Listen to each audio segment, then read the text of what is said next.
सहाय्यक निबंध सहकारी संस्था सहकार आयुक्त पुणे यांच्याकडनं एक उपविधी मंजूर झालेला आहे आणि त्या उपविधी म्हणजे 8ब प्रमाणे हा उपविधी त्यांनी स्वीकारलेला आहे. खरं म्हणजे हा उपविधी किंवा हा GR कशासाठी आहे ह्याचा खरं म्हणजे पिग्मी एजंट जे आहेत पूर्ण महाराष्ट्रातील जे पिग्मी एजंट जे पतसंस्थांसाठी काम करतात, जे बँकेसाठी काम करतात, त्यांच्या संदर्भातली हा GR आहे. आणि ज्या पिग्मी एजंटांना फक्त 2.5%च कमिशन द्यायचं अशा पद्धतीचा हा GR आहे. आणि त्याच्यावरती जर तुम्ही कमिशन देत असाल तर त्याला कुठच्याही पद्धतीची आम्ही जबाबदार, सरकार म्हणून आम्ही जबाबदार नसून बँक किंवा संचालक मंडळ त्याला जबाबदार असेल आणि त्यांच्याकडनं ती वसुली करण्यात येईल अशा पद्धतीचा GR, जाचक GR या ठिकाणी सरकारच्या वतीने काढलेला आहे. सहकार आयुक्त दीपक तावडे पुणे यांच्याकडनं हा GR काढण्यात आलेला आहे आणि तो खाली डिस्ट्रीब्यूट करण्यात आलेला आहे. आणि प्रत्येक आयुक्त, प्रत्येक तालुक्याच्या आयुक्तांनी तो पतसंस्थेमध्ये, बँकेमध्ये पाठवलेला आहे. खरं म्हणजे पिग्मी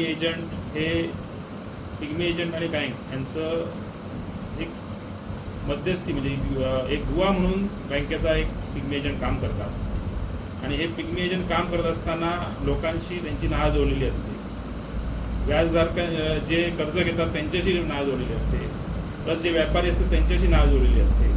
त्यामुळे ह्या पिग्मी एजंटांचं जवळजवळ कमिशन जे आहे ते बँकेकडनं देण्यात येणारं कमिशन जवळजवळ 3-3.5%, कोण 4% अशा पद्धतीने देतात आणि ते त्यांना परवडतं.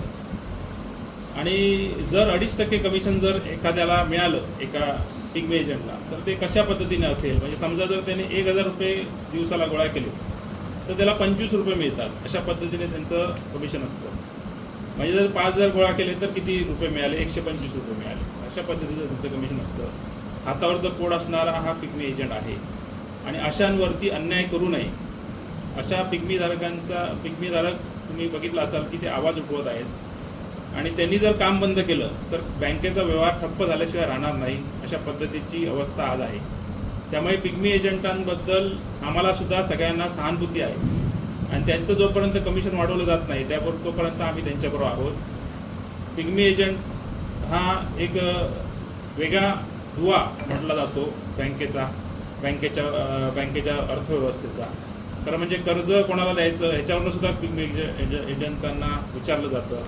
त्यामुळे हे जे एवढं चांगलं काम करतात बँकेसाठी त्यांचं कमिशन चांगल्या पद्धतीने असावं अशी सगळ्यांचीच भूमिका आहे. आणि जर अशा पद्धतीचा जाचक GR जर काढत असतील तर त्या GRची होळी केल्याशिवाय आम्ही राहणार नाही. आणि त्या पिग्मी एजंटांकडून आम्ही आहोत. त्यांनी जर लढाई केली त्या लढाईमध्ये आम्ही सहभागी होणार आणि त्यांना न्याय मिळवून दिल्याशिवाय आम्ही स्वस्थ बसणार नाही अशी भूमिका एक सिंधुदुर्ग बँकेचा संचालक म्हणून, एक पतसंस्थेचा एक उमेदवार म्हणून त्या ठिकाणी मी घेतलेले. कारण पतसंस्थेच्या विभागातील मी एक संचालक आहे आणि अशा पद्धतीची भूमिका आमची पिग्मी एजंटांच्या बाबतीत राहील. त्यामुळे ज्यांच्यामुळे बँकेचा आर्थिक कणा सक्षम झालेला आहे अशा पिग्मी एजंटांवरती अन्याय होता कामा नये अशी भूमिका आमची आहे.